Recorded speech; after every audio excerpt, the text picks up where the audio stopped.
Shalom, shalom, très chers frères et sœurs, soyez bénis dans le nom de Jésus-Christ. Aujourd'hui, nous allons parler des alliances de sang.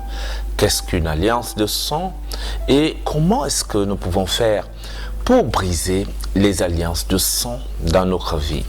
Ce qu'il faut savoir d'entrée de jeu, c'est que les alliances de sang sont ces contrats maléfiques qui circulent dans notre sang.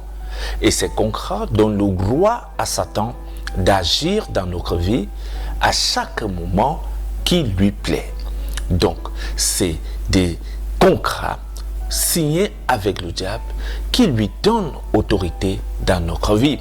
Et ces contrats circulent et vivent dans notre sang. C'est cela qu'on appelle les alliances maléfiques. Et tant que ces alliances sont en cours dans notre vie, nous sommes la propriété de Satan. À quel moment on contracte des alliances maléfiques, les alliances de sang? C'est lorsque nos parents, par exemple, avant, allaient chez des marabouts, nos ancêtres et tout, faire des sacrifices d'animaux, apporter des œufs. L'œuf, c'est le sang. L'œuf, c'est le sang. Tout ça, c'est le sang. C'est par là que beaucoup de nos parents ont livré nos vies à Satan sans s'en rendre compte. Nous aussi, nous sommes allés chez des marabouts, chez des charlatans. Pour ceux qui ont côtoyé l'occultisme, le monde de la magie, partout où le sang a été versé sur les autels maléfiques, il faut savoir qu'une alliance de sang a été conclue. Et aussi par le péché de l'adultère, le péché de la fornication. Beaucoup d'entre nous contractons jusqu'à aujourd'hui des alliances maléfiques parce que pendant des rapports sexuels, pendant l'éjaculation, il y a du sang qui se verse. Il y a du sang qui se verse et qui se mélange. C'est une forme d'alliance de sang qui se contracte à ce moment-là. Et lorsque tu t'unis, par exemple, à une personne qui n'est pas ton mari, à une personne qui n'est pas ta femme, c'est une alliance de sang que tu fais avec cette personne-là. Les malédictions, les maladies, les esprits, les démons qui oppriment la vie de cette personne, également par cette alliance, auront droit d'accès dans votre vie. C'est pourquoi à un moment donné, vous pouvez dormir, vous rêvez d'une personne qui est passée dans votre vie, d'un ex qui revient avoir des rapports sexuels avec vous, vous rêvez des situations qui sont passées dans votre vie depuis des années. Cela a droit dans votre vie à cause des alliances qui sont présentes. Et tu pries, même si tu jeûnes, même si tu es délivré, le Satan aura toujours impact dans ta vie. C'est pourquoi vous allez remarquer que vous allez voir dans la maison de Dieu des personnes qui prient, qui jeûnent, des personnes qui sont tout le temps présentes, qui donnent leurs offrandes, mais qui sont toujours sujettes au célibat, qui sont toujours sujettes à persécution démoniaque, qui sont toujours attaquées. Elles se posent la question de savoir, mais comment, avec tous ces sacrifices que je fais dans la maison de Dieu, malgré ma présence de jour et de nuit dans la maison de Dieu, mais je suis toujours sujet à l'attaque démoniaque, aux assauts de Satan.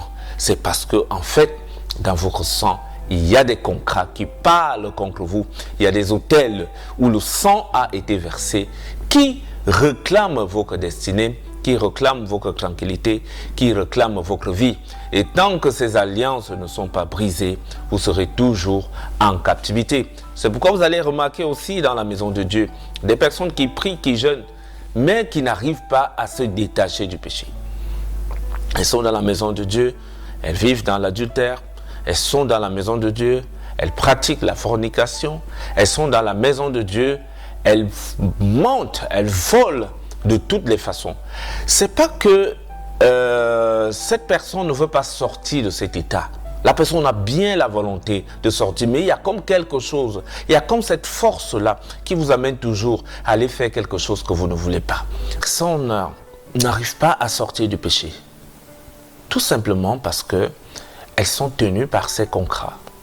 Ces contrats qui donnent autorité à Satan d'ancrer dans leur vie et faire de leur vie ce que lui, il veut. Il y a des gens qui pêchent, qui mentent, qui volent. Pas qu'ils veulent voler. Non. C'est tout simplement parce que les alliances les réclament.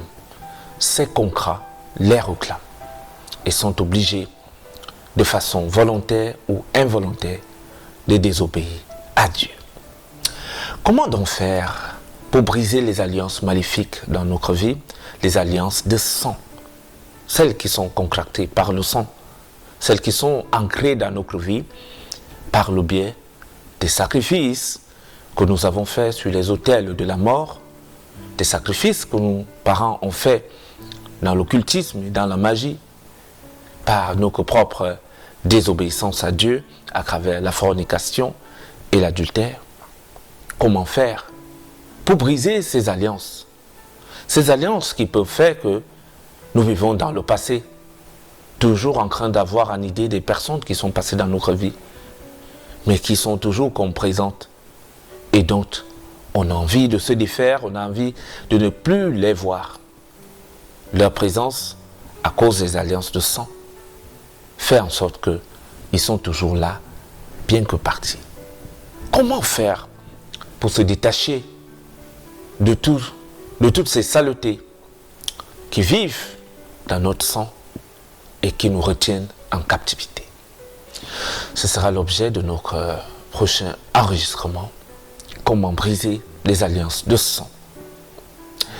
Je te prie d'activer la cloche de notification et de t'abonner à la page pour recevoir la suite de nos enseignements.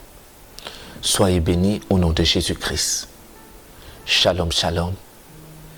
Amen.